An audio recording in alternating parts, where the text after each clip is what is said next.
Praise Lord. കർത്താവിന്റെ പരിശുദ്ധമേറിയ നാമം വാഴ്ചപ്പെടുമാറാകട്ടെ. അനുഗ്രഹീത നല്ല പ്രഭാതത്തിനായി നമുക്ക് നന്ദിയോടെ ദൈവത്തെ സ്തുതിക്കാം. ആമേൻ. ദാവീദ് സങ്കീർത്തനത്തിൽ എഴുതി, ദൈവമേ നീ എൻ്റെ ദൈവം, അധികാലത്ത് ഞാൻ നിന്നെ അന്വേഷിക്കും. അധികാലത്ത് ദൈവസന്നിധി ചെന്നിരുന്ന ആമേൻ കർത്താവിന് എന്താ എന്നോട് സംസാരിക്കാനുള്ളതെന്ന് ആർത്തിയോടെ കാത്തിരിക്കുന്ന എല്ലാ ദൈവമക്കൾക്കും വേഗം വരുന്നവനായ യേശുക്രിസ്തുവിന്റെ നിസ്തുല്യ നാമത്തിൽ സ്നേഹവന്ദനങ്ങൾ. ഇന്ന് ഈ പ്രഭാതത്തിൽ ആമേൻ 139 സങ്കീർത്തനം അതിന്റെ 7-ാമത്തെ വാക്യം നമുക്ക് ചേർന്ന് വായിക്കാം. നിന്റെ ആത്മാവിനെ ഒളിച്ച് ഞാൻ എവിടേക്ക് പോകും, തിരുസന്നിധി വിട്ട് ഞാൻ എവിടേക്ക് ഓടും. ഇവിടെ ആമേൻ സങ്കീർത്തനക്കാരൻ ദൈവത്തെ ഒളിച്ച് ആർക്കും എങ്ങും പോയി മറഞ്ഞിരിക്കാൻ കഴിയുകയില്ല എന്നുള്ള ഒരു സത്യം. എവിടെ പോയിരുന്നാലും അവിടെ ദൈവ സാന്നിധ്യം ഉള്ളതിനാൽ മറഞ്ഞിരിക്കാനോ ഒളിച്ചിരിക്കാനോ കഴിയുകയില്ല. യോന വാസ്തവത്തിൽ ദൈവത്തെ വിട്ട് ഒളിച്ചോടാൻ ശ്രമിക്കുകയാണ് ചെയ്തത്. എന്നാൽ യോന എവിടെയായിരുന്നു അവിടെ എല്ലാം ദൈവസാന്നിധ്യം ഉണ്ടായിരുന്നതിനാൽ യോന മറഞ്ഞിരുന്നില്ല. ഈ പരിജ്ഞാനം കിട്ടിയ ദാവീദ് ഇങ്ങനെ പറഞ്ഞു, ഞാൻ സ്വർഗത്തിൽ കയറിയാൽ നീ അവിടെയുണ്ട്, പാതാളത്തിൽ എന്റെ കിടക്ക വിരിച്ചാൽ നീ അവിടെയുണ്ട്, ഞാൻ ഉഷസ്സിൽ ചിറക് ധരിച്ച് സമുദ്രത്തിന്റെ അറ്റത്ത് എന്ന് വാർത്താൽ അവിടെയും നിന്റെ കൈ എന്നെ നടത്തും, നിന്റെ വലം കൈ എന്നെ പിടിക്കും. നാം എവിടെയായിരുന്നാലും അവിടെ തനിച്ചല്ല, അവിടെ നമ്മെ നടത്താൻ ദൈവമുണ്ട്, നമ്മെ കൈക്ക് പിടിക്കാൻ ദൈവമുണ്ട്. മനുഷ്യന് ഒളിച്ച് ലോകത്ത് എവിടെ വേണേലും പാർക്കാൻ കഴിയും, ആരും അറിയല്ല. പക്ഷെ ദൈവത്തെ ഒളിച്ച് എവിടെയെങ്കിലും പാർക്കാമെന്ന് ആരെങ്കിലും കരുതിയാൽ അവര് പോഷര. ദൈവം ചോദിച്ച്, ഞാൻ കാണാത്തവണ് ആർക്കെങ്കിലും മറയത്ത് ഒളിപ്പാൻ കഴിയുമോ? ഞാൻ ആകാശവും ഭൂമിയും നിറഞ്ഞിരിക്കുന്നവനല്ലോ എന്ന് പ്രവാചക പുസ്തകത്തിൽ നമ്മൾ വായിക്കുന്നുണ്ട്. അപ്പൊ സ്വർഗത്തിലും ഭൂമിയിലും പാതാളത്തിലും ഈ പ്രപഞ്ചത്തിന്റെ എല്ലാ മുക്കിലും മൂലയിലും ദൈവം നിറഞ്ഞു നിൽക്കുന്ന ദൈവമാണ്. ഇന്ന് ക്യാമറകളുടെ കാലമാണ്. മീഡിയകളുടെ ക്യാമറ കണ്ണുകൾ അവിടെയെല്ലാം ഓടിയെത്തും. ആരോരും അറിയാതെ പല രഹസ്യങ്ങളും ഒപ്പിയെടുക്കുന്ന, വാഹനങ്ങൾ ഓടിക്കുന്ന ഹൈവേയില്, ഹോസ്പിറ്റലില്, ഹോട്ടലുകളില്, ബാങ്കുകളില്, സൂപ്പർ മാർക്കറ്റുകളില്, ചില വീടുകളില്, വസ്ത്ര വ്യാപാര കേന്ദ്രങ്ങളില് എല്ലാം ക്യാമറ നിരീക്ഷണത്തിലാണ്. അവിടെ എല്ലാം ബോർഡ് വെച്ചിട്ടുണ്ട്. ആരും കാണാതെ ഒളിഞ്ഞിരുന്ന് ഒപ്പിയെടുക്കുന്ന ക്യാമറകൾ ഇന്ന് ധാരാളം. ചുരുക്കി പറഞ്ഞാൽ ഒരു കണ്ണ് എന്നെ ദർശിക്കുന്നുണ്ട് എന്നുള്ള ചിന്ത എപ്പോഴും നമ്മളെ ഭരിക്കണം. നടപ്പും ഇരിപ്പും നനവും എല്ലാം ഇടതടവില്ലാതെ ഒപ്പിയെടുക്കുന്ന കണ്ണാ ദൈവത്തിന്റെ ക്യാമറ.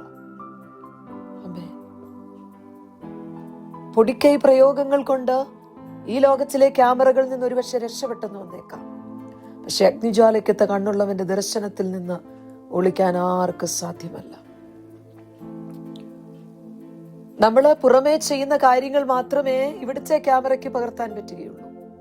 ഹൃദയത്തിനകത്തെ നിരൂപണങ്ങൾ പോലും ഒപ്പിയെടുക്കാൻ കഴിയുന്ന ക്യാമറയാ സർവശക്തന്റെ കരങ്ങളിലുള്ളത്. അമ്മേ, സങ്കീർത്തനക്കാരൻ പറയുക, നിന്റെ ആത്മാവിനെ ഒളിച്ച് ഞാൻ എവിടേക്ക് പോകും, തിരുസന്നിധി വിട്ട് ഞാൻ എവിടേക്ക് ഓടുവന്നു. ഇപ്പോൾ പറന്നു വന്ന് ഫോട്ടോ എടുക്കുന്ന ക്യാമറകൾ വന്നു തുടങ്ങി. ഒരു റിമോട്ട് കൊണ്ട് അതിനെ നിയന്ത്രിക്കാൻ പറ്റും. സമുദ്രത്തിന്റെ അറ്റത്ത് ചെന്ന് വാർത്താലും തമ്പുരാന്റെ ക്യാമറ പറന്നു വരുമെന്ന് സങ്കീർത്തനക്കാരൻ പറയുന്നു.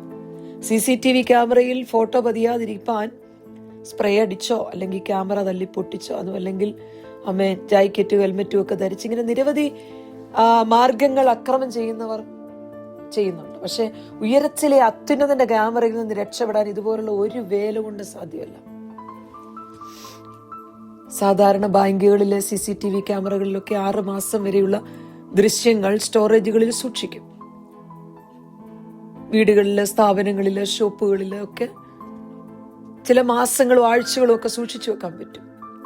സെറ്റ് ചെയ്ത് വെക്കുന്നതനുസരിച്ച് വ്യത്യാസം വരാം. എന്നാൽ സ്വർഗത്തിലെ ക്യാമറയിൽ എത്ര വർഷങ്ങൾ കഴിഞ്ഞാലും ദൃശ്യങ്ങൾ നഷ്ടമാകുകയില്ല.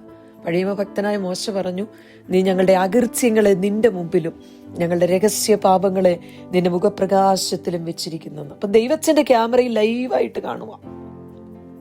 മറ്റൊരു ഭാഗത്ത് തിരുവചനത്തിൽ വായിക്കുന്നുണ്ട്, കള്ളനെ കണ്ടാൽ അവൻ അനുകൂലപ്പെടുകയും വിചാരികളോട് പങ്കുകൂടുകയും ശാസനയെ വെറുക്കുകയും ദൈവത്തിന്റെ വചനങ്ങളെ തന്റെ പുറകിൽ എറിഞ്ഞു കളയുകയും ചെയ്യുന്നവരോട് പറയുന്നു, ഇവ നീ ചെയ്ത് ഞാൻ മിണ്ടാതിരിക്കയാൽ ഞാൻ നിന്നെ പോലുള്ളവനെന്ന് നീ നിരൂപിച്ചു.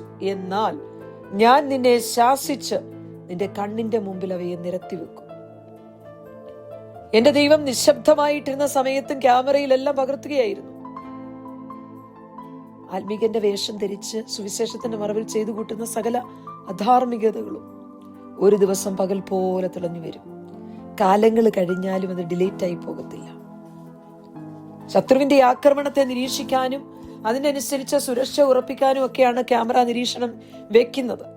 പക്ഷെ ദൈവത്തിന്റെ കരുതലിനെ കുറിച്ചാണ് ദൈവത്തിന്റെ കണ്ണെന്ന് നമ്മൾ വായിക്കുമ്പോൾ നമുക്കത് മനസ്സിലാകും. കർത്താവിന്റെ കണ്ണ് നീതിമാന്മാരുടെ മേലുണ്ട്.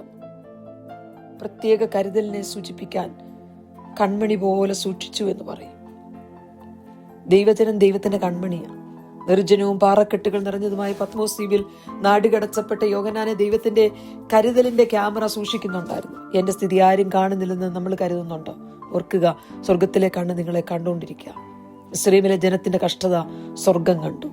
ദൈവത്തിന്റെ ക്യാമറ നമ്മെ എല്ലായ്പ്പോഴും പിന്തുടരുന്നതിന്റെ പിന്നിലെ വസ്തുത എന്താണെന്ന് തിരുവചനം പറയുന്നു.